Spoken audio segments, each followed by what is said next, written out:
let's go to my Zoom online class.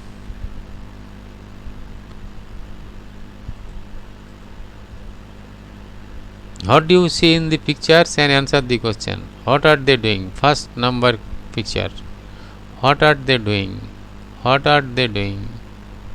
তারা কি করছে? They are talking. They are talking with each another. নিশ্চয় তোমরা দেখতে পাচ্ছ সে তারা একজনের সাথে আরেকজন কথা বলছে।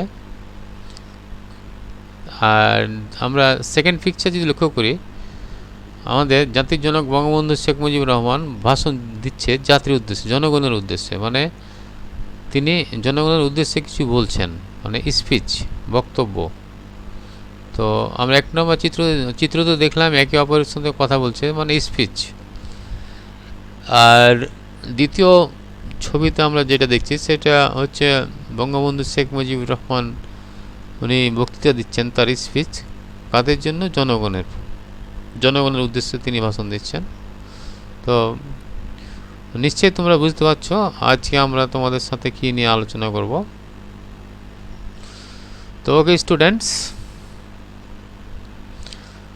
তাহলে একজনের সাথে আরেকজনের যে কথা বলা সেটা হচ্ছে স্পিচ। তো আমরা আজকে তোমাদের সাথে কী নিয়ে কথা বলবো সেটা তোমরা নিঃসন্দেহে বুঝে গেছো। তো okay students, today's lesson narration, speech. তো লক্ষ্য করো স্টুডেন্টস, ন্যারেশন, আমরা ন্যারেশনটা কী জিনিস আগে একটু জেনে নিই। The way of reporting the speech of speaker is called narration. তাহলে reporting the speech of speaker, স্পিকারের যে বক্তব্য সেটাই হচ্ছে narration. Two types of narration, direct speech আর ইনডাইরেক্ট স্পিচ। তাহলে আমরা বক্তৃতা বা স্পিচ করতে পারি দুইভাবে, একটা ডাইরেক্ট আর একটা হলো ইনডাইরেক্ট। তো ডাইরেক্ট ইনডাইরেক্ট আমি তোমাদের যদি বাংলায় বুঝাই তাহলে তোমরা দেখতে পারবে যে আমি যখন তোমার সাথে সরাসরি কথা বলবো তোমার উপস্থিতিতে, তখন সেটা হবে ডাইরেক্ট। আর ইনডাইরেক্ট হচ্ছে তোমার অনুপস্থিতিতে অন্য একজনের সাথে তোমার সম্পর্কে কিছু বলছি, সেটা হচ্ছে ইনডাইরেক্ট।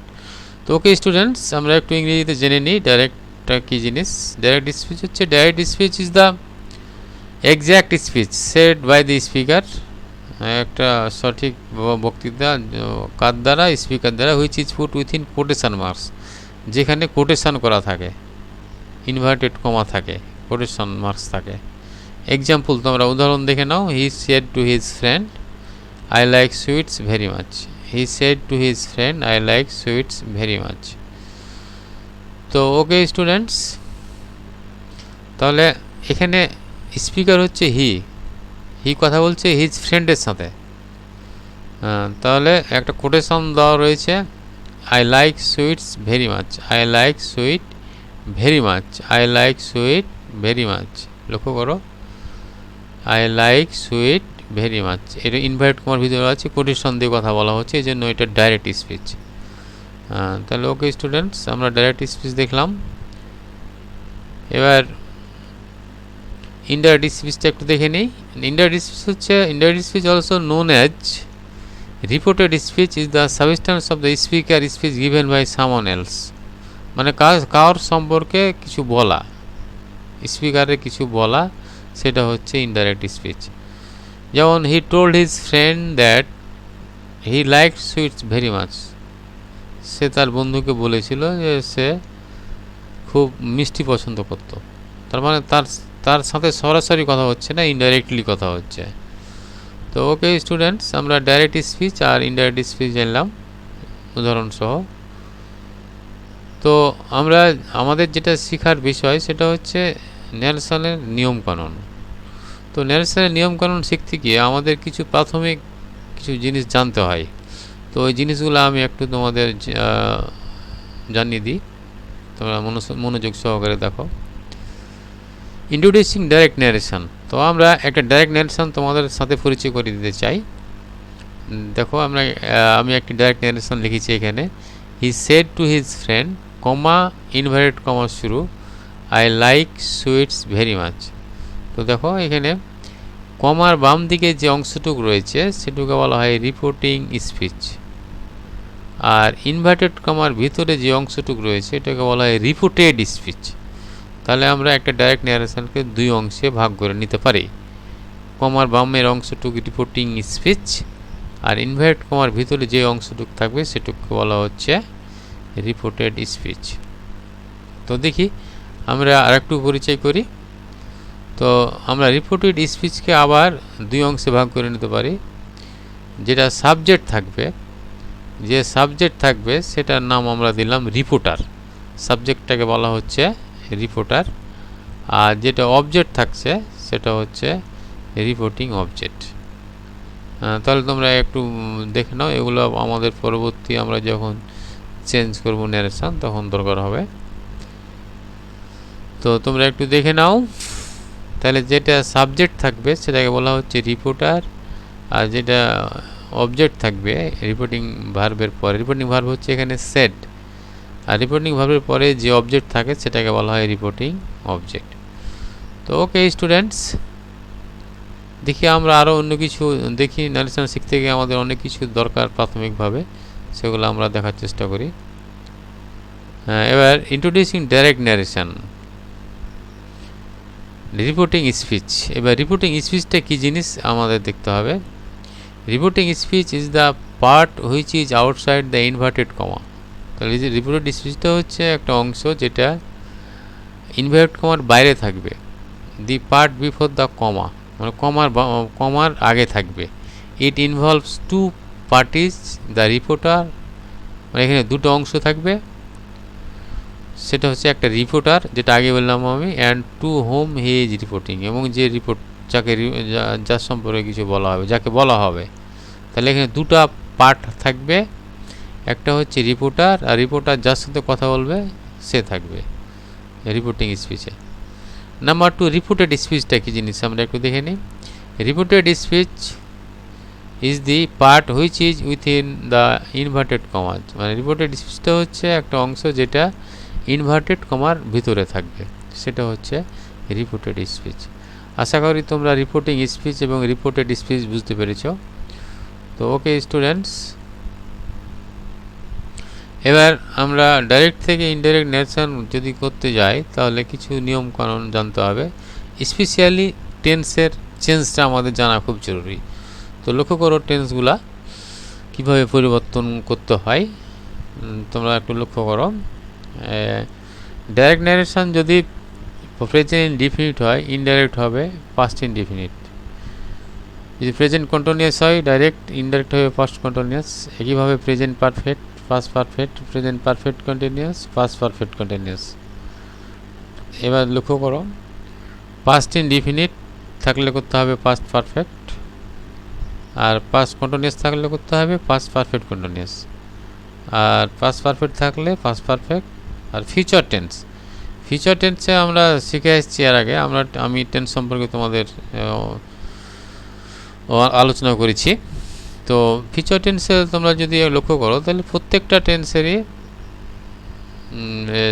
অক্সিলিয়ারি ভার্ব হিসাবে ফিউচার সেল বা উইল থাকে। তাহলে ফিউচার টেন্স থাকলে সেল বা উইল থাকলে আমরা শুড বা উড করে নিলে হবে। Future in the past, future tense থাকলে future in the past, future in the past মানে সেল বা উইলকে আমরা যদি শুড বা উড করে নিই তাহলেই হয়ে যাবে।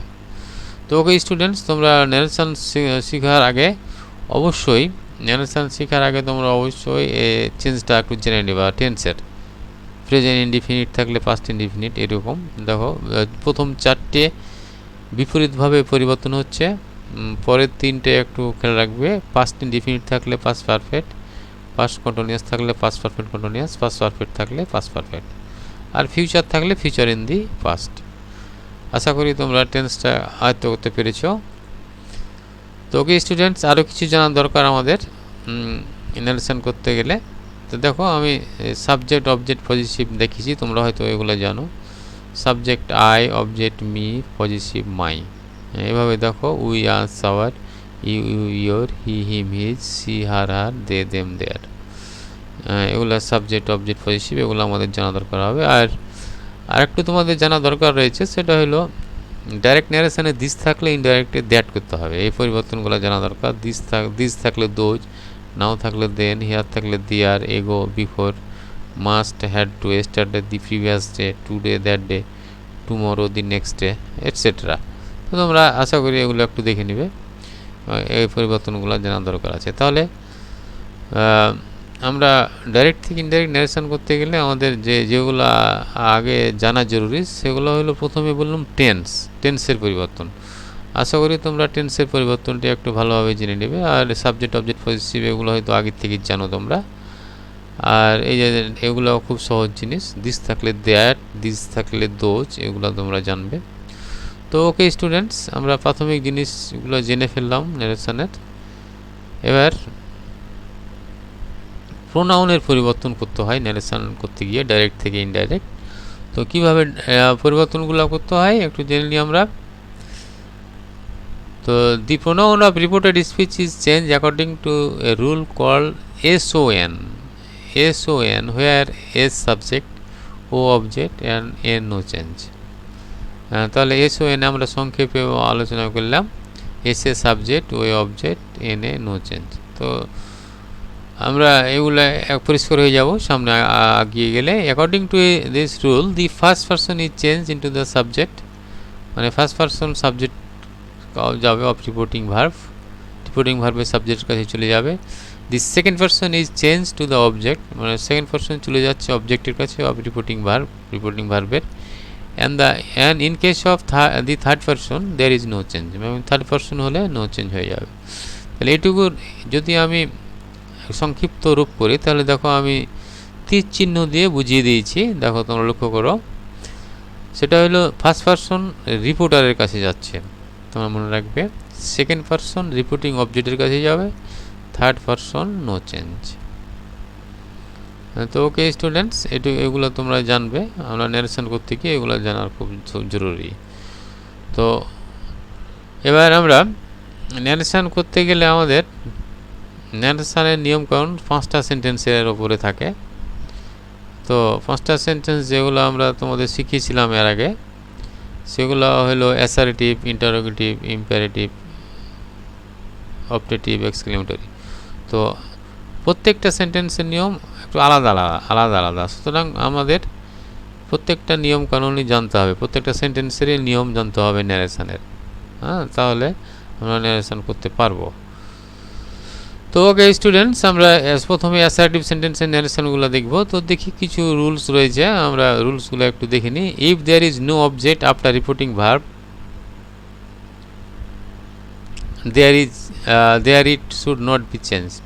তাহলে যদি রিপোর্টিং ভার্বের কোনো অবজেক্ট না থাকে, তাহলে রিপোর্টিং ভার্বের কোনো পরিবর্তন হবে না। আমরা যখন উদাহরণ দিব তখন এগুলো আরও পরিষ্কার হয়ে যাবে আর কি। এখন তোমরা একটু জেনে রাখো, if there is no object after reporting verb, it should not be change, এটার কোনো পরিবর্তন হবে না। আমি যখন উদাহরণ দেবো তখন আমি তোমাদের বলে দেবো। If there is some object after reporting verb, যদি রিপোর্টিং ভার্বের পরে কোনো অবজেক্ট থাকে, তাহলে দেন সে ইজ চেঞ্জ, যে সে ভার্বটা থাকবে, রিপোর্টিং ভার্বটা থাকবে, সেটা পরিবর্তন করতে হবে। যেমন সেট থাকলে টেল করতে হবে, সেজ থাকলে টেলস করতে হবে, অ্যান্ড সেট থাকলে টোল করতে হবে। তো এগুলো যখন আমরা উদাহরণ শিখব তখন আরও পরিষ্কার হয়ে যাবে। তারপরে একটা টিপস দেখি আমরা। According to the context, said to can be replaced by replied, মানে সেটটা রিপ্লাইড হতে পারে, করতে পারি আমরা, ইনফর্ম করতে পারি, স্টেটেড করতে পারি, added, remark, asserted, assert, pleaded, reminded, reported or complained, etcetera. মানে সেটার পরিবর্তে এই শব্দগুলো আমরা বসাতে পারি। তো আসলে আমরা উদাহরণ দেখলে পরিষ্কার হবে ওগুলো। তাহলে আমরা কয়েকটা নোট পেলাম, নোটগুলো আমি বাংলায় বলে দিচ্ছি। যদি রিপোর্টিং ভার্বের কোনো অবজেক্ট না থাকে, তাহলে রিপোর্টিং ভার্বের কোনো পরিবর্তন হবে না। আর রিপোর্টিং ভার্বের পরে যদি কোনো অবজেক্ট থাকে, তাহলে পরিবর্তন হবে। কিভাবে পরিবর্তন হবে? সেটের পরিবর্তে হবে টেল, সেজের পরিবর্তে টেলস, আর সেটের পরিবর্তে হবে টোল্ড। আর সেটের পরিবর্তে আরও অনেক কিছু হতে পারে, যেগুলো আমি বললাম, replied, inform, stated, added, etcetera. তো তো ওকে স্টুডেন্টস, রুল নম্বর 1 আমরা এগুলো ন্যারেশন করতে গিয়ে এগুলো আমাদের কন্ডিশন পালন করতে হবে। এবার rules 2, put conjunction that in place of, এখানে একটা কনজাংশন লাগবে দ্যাট, কার পরিবর্তে? Change the pronoun of the reported speech as enlisted earlier, মানে যেখানে প্রোনাউন থাকবে বা নাউন থাকবে তার আগে দ্যাট বসাতে হবে। তো উদাহরণ দিলে আরও পরিষ্কার হবে। তোমরা দেখো, example showed some assertive sentence change into indirect form. দেখো, she says comma invert comma আরম্ভ I am in 10th class.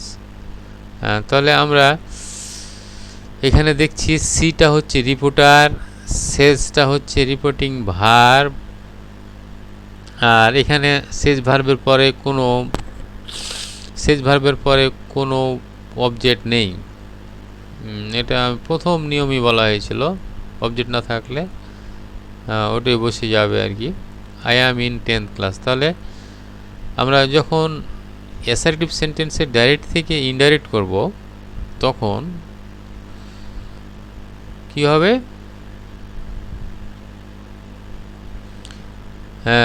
এই কমা ইনভার্ট কমা উঠে দেওয়া দ্যাট বসবে ফার্স্ট কন্ডিশন।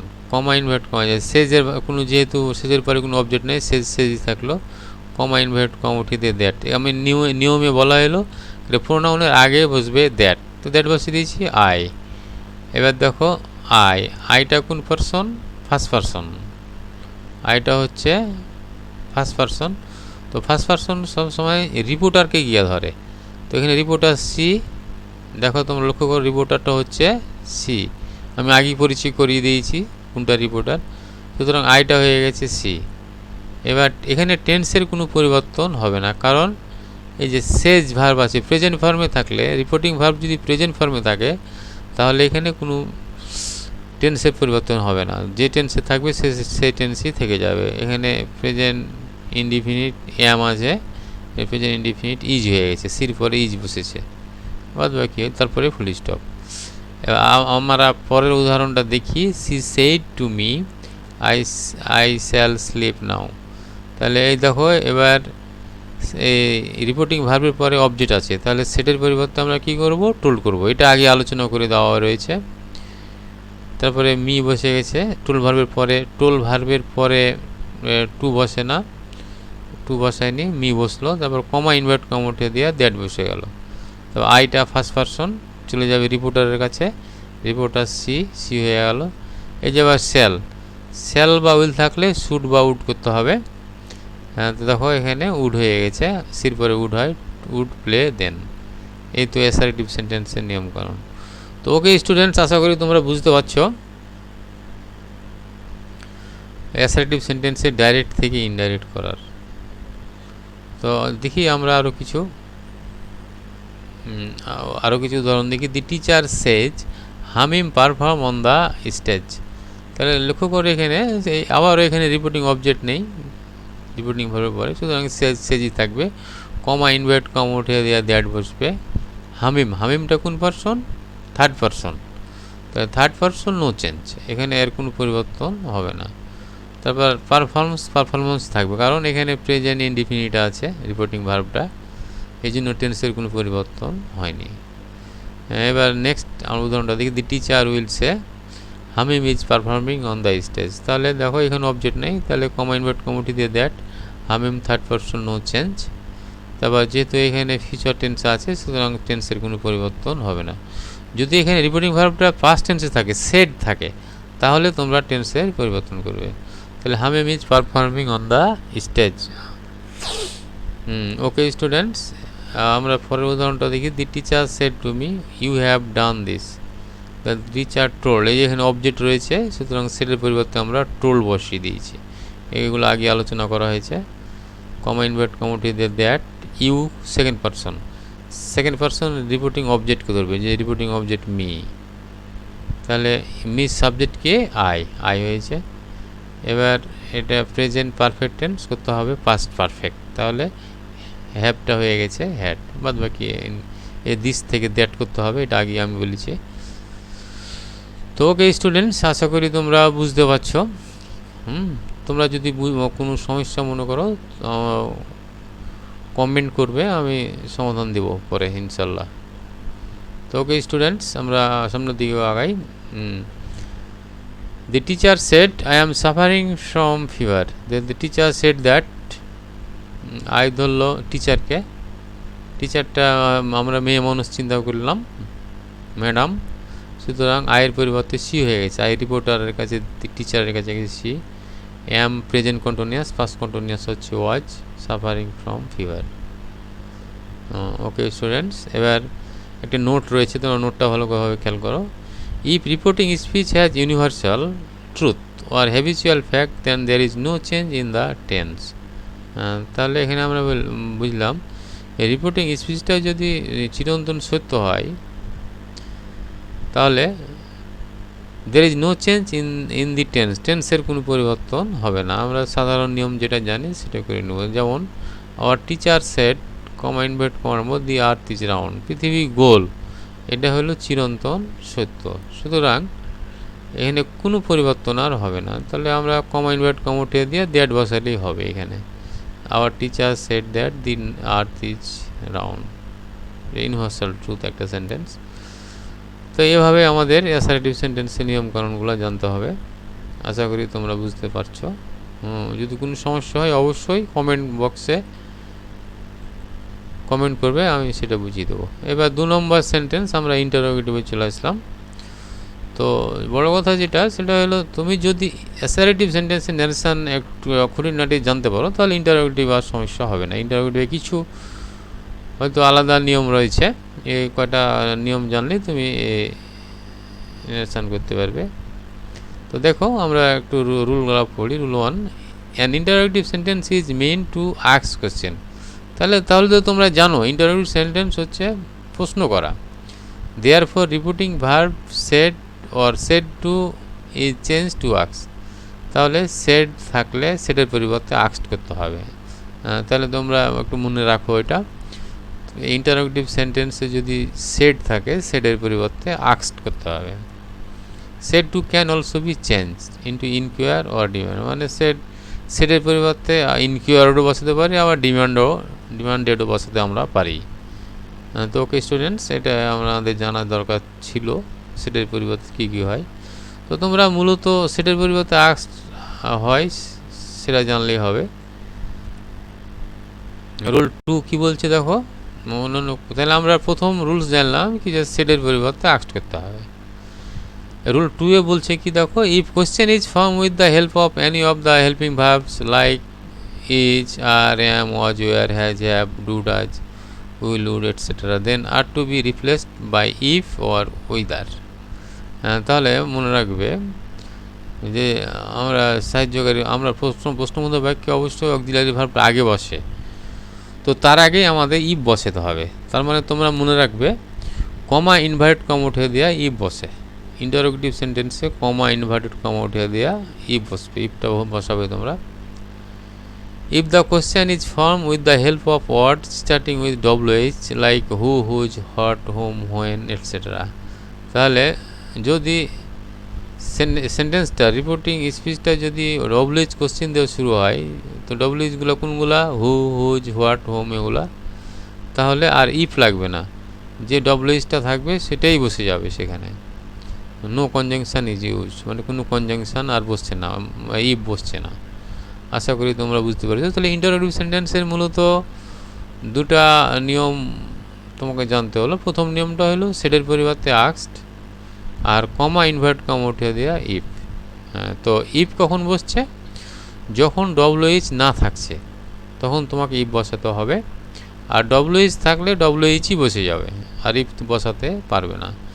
তো ওকে স্টুডেন্টস, আমরা উদাহরণ যদি দেখি তাহলে আরও পরিষ্কার হয়ে যাব। দেখো বেশ কিছু উদাহরণ দেওয়া রয়েছে। রুল 3টা আমরা একটু দেখে নিই। In this sentence question form of the sentence is remove and full stop is foot of in of the sentence, একটা ইম্পর্টেন্ট নোট এখানে দেওয়া রয়েছে। তো আমরা জানি ইন্টারোগেটিভ সেন্টেন্সে নোট অফ ইন্টারোগেশন থাকে বা প্রশ্নবোধক চিহ্ন থাকে। তাহলে তুমি আর প্রশ্নবোধক চিহ্ন রাখতে পারবে না, ইনডাইরেক্ট যখন করবে তখন আর প্রশ্নবোধক চিহ্ন রাখতে পারবে না, তোমাকে ফুল স্টপ বসাতে হবে। Number 4, rule number 4, pronouns and verbs are changed according to the said rule of narration. তাহলে অন্যান্য পরিবর্তন যেগুলো রয়েছে বাকি থাকলো ওই পরিবর্তনগুলা আমরা অ্যাসারেটিভ সেন্টেন্সে যে শিখে আসছি সে নিয়ম অনুযায়ী করতে হবে। তো ওকে স্টুডেন্টস দেখো তোমরা উদাহরণগুলো দেখলে বুঝতে পারো। David said to me do you like coffee, তাহলে দেখো ডেভিড আস্কড মি, এবার কমা ইনভার্ট কমা উঠিয়ে দিয়ে বসছে ইফ, দেখো সেডের পরিবর্তে আস্কড বসেছে, সেডের পরিবর্তে আস্কড বসলো, তো আস্ক ভার্বের পরে টু বসে না, মি হইলো, কমা ইনভার্ট কমা উঠিয়ে দেয় ইফ। ইফের পরে তোমাকে সাবজেক্ট দেখতে হবে। সাবজেক্ট এখানে ইউ ছিল, you second person, second person সবসময় রিপোর্টিং অবজেক্টকে ধরে মিকে, মি সাবজেক্ট আই। এবার এটা প্রেজেন্ট ইনডিফিনিট টেন্স, এই জন্য পাস্ট ইনডিফিনিট হয়েছে liked, liked if I liked coffee. তো এভাবে তোমরা ইন্টারোগেটিভ সেন্টেন্সের নিয়ম করবে। এখন দেখো আমি আরেকটা উদাহরণ দেখিয়ে দিই। She said to me can't use your phone, তাহলে সেটের পরিবর্তে আস্কড বসিয়ে দিই, তারপর কমা ইনভার্ট কমা উঠিয়ে দেয় ইফ। আই ফার্স্ট পারসন, সুতরাং রিপোর্টার কাছে সি এর কাছে গেল, সি হয়ে গেছে। এবার ক্যান আছে, ক্যান থাকলে কুড করতে হয়, কুড ইউজ মাই ফোন। এখানে ইয়োর, এবার এই চেঞ্জটা একটু দেখে নাও। ইয়োরটা হচ্ছে পজিটিভ শেষেরটা, তাহলে ইয়োর সেকেন্ড পারসন চলে গেল মির কাছে, তাহলে মির শেষেরটা কি মাই, এই জন্য ইয়োর হয়ে গেছে মাই। এভাবে তোমাদের জানতে হবে এই নিয়মকানুনগুলো। তাহলে ইন্টারোগেটিভ সেন্টেন্সের নিয়ম ডাইরেক্ট থেকে ইনডাইরেক্ট তোমরা করতে পারবে। তো আমি একটু ডাইরেক্ট থেকে ইনডাইরেক্টের প্রথম থেকে একটু বলি, তোমরা শুনে নাও। যে প্রথম কথা হইল ইন্টারোগেটিভ সেন্টেন্সের ডাইরেক্ট থেকে ইনডাইরেক্ট করার সময় সেডের পরিবর্তে আস্কড বসবে। 2 নম্বর, ডব্লিউএইচ না থাকলে কমা ইনভার্ট কমা উঠিয়ে দেওয়া ই বসবে, কমা ইনভার্ট কমা উঠিয়ে দেওয়া ই বসবে, এটা তোমরা জেনে রাখো। আর ডব্লিউএইচ থাকলে ডব্লিউএইচই বসে যাবে। তো ওকে স্টুডেন্টস, এই তো ইন্টারোগেটিভ সেন্টেন্সের কন্ডিশন। এবার আমরা ইন্টারোগেটিভ সেন্টেন্সে আর কিছু উদাহরণ দেখি। দেখো এবার ডব্লিউএইচ কোশ্চেন দিয়ে শুরু হয়েছে। He said to me what are you doing, he said to me what are you doing, তাহলে দেখো হি আস্কড মি হোয়াটই থেকে গেছে। এবার সাবজেক্ট খুঁজো, হটের পরেই সাবজেক্ট খুঁজতে হবে ডব্লিউএইচের পরেই। তাহলে ইউ হচ্ছে মিকে, মি হয়েছে আই, এটা প্রেজেন্ট কন্টিনিউয়াস পাস্ট কন্টিনিউয়াস হয়ে গেছে। এই তো এভাবে তোমাকে করতে হবে। এবং ফুল স্টপ আর প্রশ্নবোধক চিহ্ন তুমি বসাতে পারবে না, এবারে ফুল স্টপ বসে যাবে। তো আশা করি তোমরা বুঝতে পারছো। তো এই তো ন্যারেশনের নিয়মকানুন, তোমরা ভালোভাবে দেখবে ক্লাসটা, তাহলে ইনশাল্লাহ আর সমস্যা হবে না। তো ওকে স্টুডেন্টস, আজকে তোমাদের ন্যারেশন ডাইরেক্ট এবং ইনডাইরেক্ট স্পিচ নিয়ে আলোচনা করলাম পার্ট 1 প্রথম অংশ। আর বাকি কয়টা সেন্টেন্স রয়েছে আমি পরবর্তীতে আলোচনা করব ইনশাল্লাহ। তো তোমরা আশা করি আমার সাথেই থাকবে। সামনে অন্য কোনো টপিকস নিয়ে মানে ন্যারেশনের পার্ট 2 নিয়ে আসবো ইনশাল্লাহ।